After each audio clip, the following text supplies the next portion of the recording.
Егер де бетіңіздің терісі құрғап әжім пайда болса, онда мен сіздерге қазір кереметтей масканың рецептісін көрсетемін.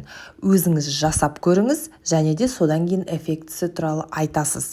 Бұл маска теріні ылғандандырып, нәрлендіріп жұмсартады, және де сонымен қатар әжіммен күресуге көмектеседі. Маска түгелдей табиғи өнімдерден жасалады. Сол себепті ешқандай зияны болмайды.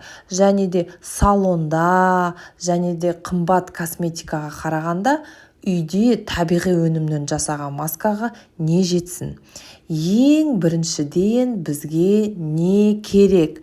Ең бірінші біздің ингредиентіміз бұл алоэ. Алоэ вера. Менде міне осындай бір алоэ. Үйде өсіп тұрады. Пайдасы өте мол.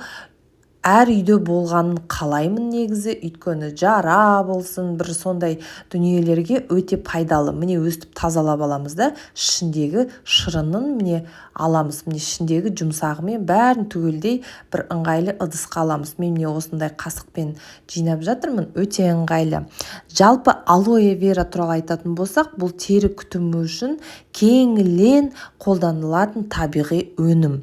Оның құрамындағы дәрумендер мен оксиданттар бет терісіне көптеген пайда әкеледі.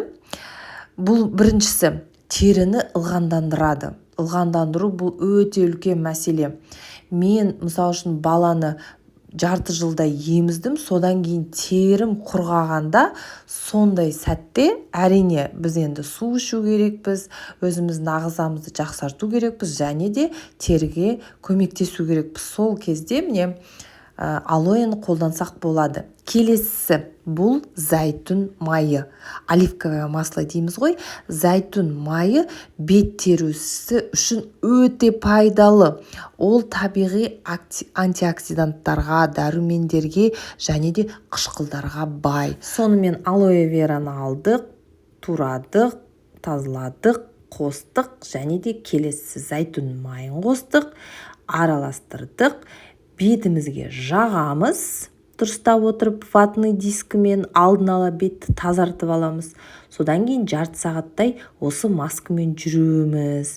Содан кейін жылы сумен ақырындап жуып аламыз. Аптасына 2-3 рет жасауға болады. Ақырындап қолыңызға бір тамшысын жасап тест жасауға болады, аллергиялық неше түрлі реакциялар болмас үшін. Ал жалпы енді табиғи өнім болғандықтан ешқандай андай тітіркеніштер болмайды. Бәріміз әдемі болайық, сау болайық.